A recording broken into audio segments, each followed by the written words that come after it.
Hello everybody, welcome back to the channel. Today I am doing another product unboxing and review. This one should be a lot quicker than the magnet because there's a lot less to talk about and a lot less tests to perform. So this is a cable winch puller from Harbor Freight. It's got a 2-ton capacity, and today I just want to open it up and test it out. I actually plan on using this to free my other fishing magnet, which is currently stuck to the side of a bridge near my house. I don't think I'm going to include that in this video unless there's demand for it. In the meantime, this is just a review.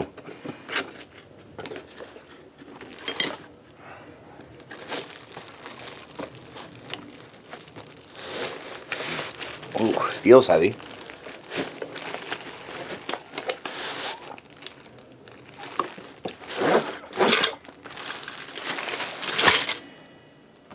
Wow. That thing looks pretty impressive. A lot of heft to it. It looks pretty beefy. It comes with a nice set of instructions. It's not like badly formatted or anything. It's perfectly fine.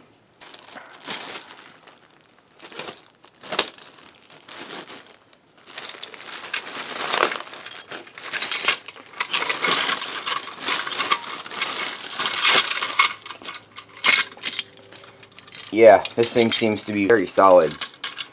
Alright, so I just read through the instructions real quick, and the operation of this thing seems to be pretty simple. So, in order to get it to give you some line, you gotta disengage this spring. It's easier to do with a tool of some kind, but I want to try and do it by hand since I think that's a bit more of a realistic scenario. There we go. Then you hold down on this trigger thing right here. Now this is free to move around. I just realized that most of that was out of frame. Yeah, so you disengage that spring and then you hold down this trigger right here. And now the handle can move around.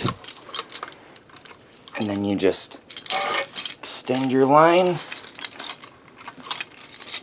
You can't pull on the hook itself, you gotta pull the actual line.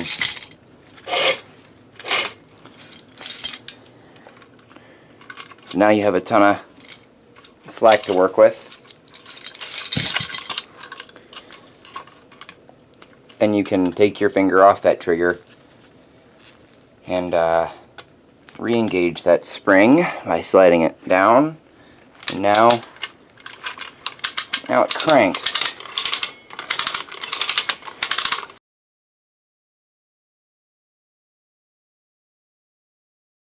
So that's the basic operation of the tool, and then there's releasing the rope tension, which I'll have to demonstrate when we do our test because I can't do that here since it's not under any tension right now. But before we do that test outside, there is one other thing that I would like to show you. So what are we going to be using as an anchor for this come along?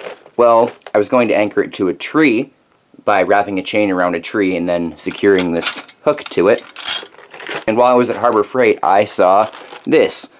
This is a trailer safety chain, a 4-foot trailer safety chain, by the same brand no less. And I figured that this would be literally perfect to use as an anchor for this come along. So yeah, I'm just gonna open this up real quick. It's in that blister packaging that everyone loves.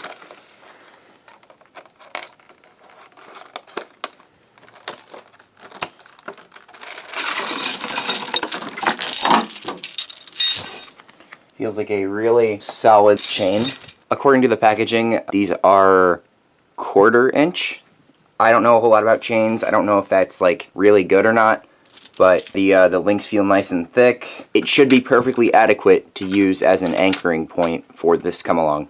Anyways, now that we have everything unboxed and overviewed, we can go outside and give this thing a real field test. Alright, so we're all set up. As you can see, I've got the come along chained to a bigger tree over there, and there's a rope securing it to this much smaller tree right here. So I'm just going to crank it and see if we can make this smaller tree bend. This should be no problem whatsoever for a 2-ton come along.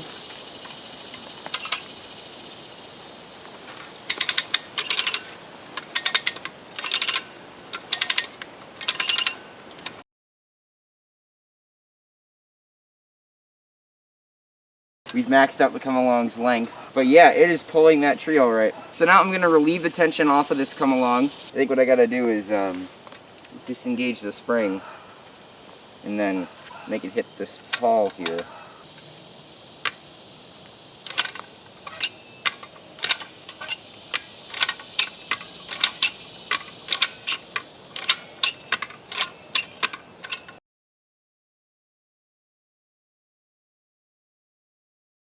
Okay, that's interesting. So this is still under a fair amount of tension, but it's not really walking it back anymore without me pushing on the actual spring.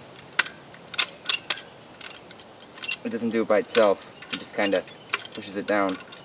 So it seems like it only moves itself when it's under a higher amount of tension.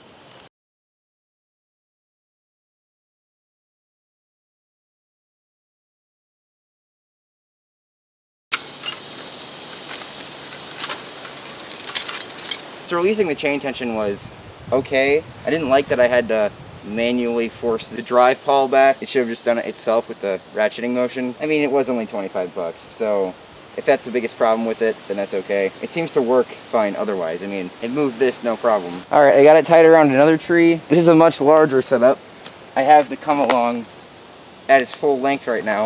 I'm pretty sure the cable is almost 7 feet. I'm pretty sure that's its max length. So we're gonna pull this tree over here. I don't know how well it's shown up on camera. It's just the same test as last time, only the cable is much more stretched out.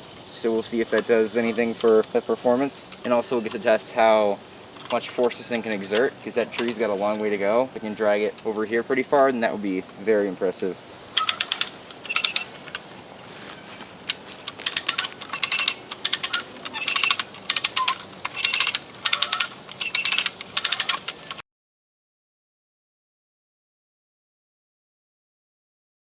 It's getting taut.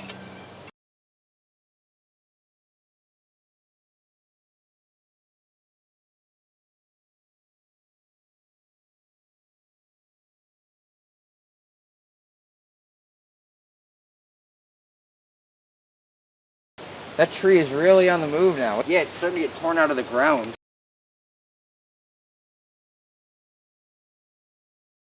The rope just shifted. I'm a little bit concerned about this thing coming back and hitting me if the rope breaks, because I don't know what that rope is rated for. So I'm just gonna put my hand here in case something happens.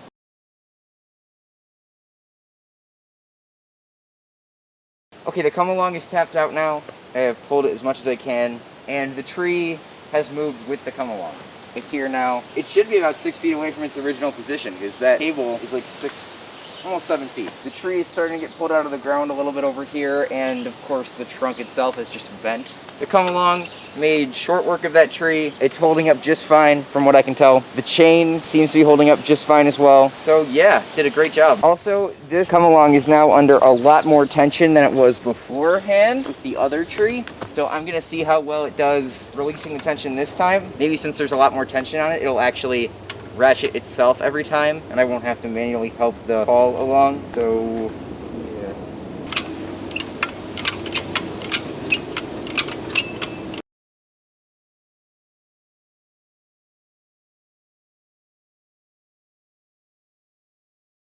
It seems to be ratcheting itself every time now.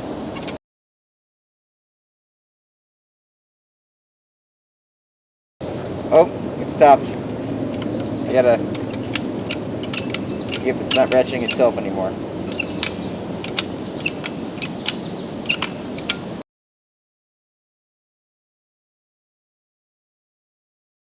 But now it's started again. Like it does it...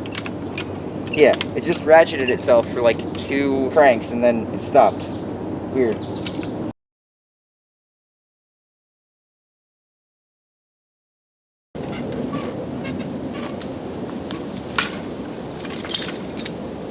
Yeah, so it did a pretty good job with untensioning it that time. It felt a lot easier, probably because it was under more tension. However, it still had that same issue where the pawl would not self-ratchet. I had to move it with my thumb in order to get it to go the other direction and release the tension when the tension started decreasing. So that seems to be the biggest fault with this come along, but everything else seems to be pretty good. Alright, so what are my thoughts on this cable winch puller from Harbor Freight? Should you buy it? Well, I think yes. In the tests, it had no issues. It didn't seem like there was anything wrong with it, aside from the whole I had to manually spin the pawl because it stopped ratcheting itself during the tension unloading. But that's about it. It did fine with the pulling. I had no problem setting it up and attaching it to the chain or the rope. Everything was fine there. It seems to be made out of pretty solid steel.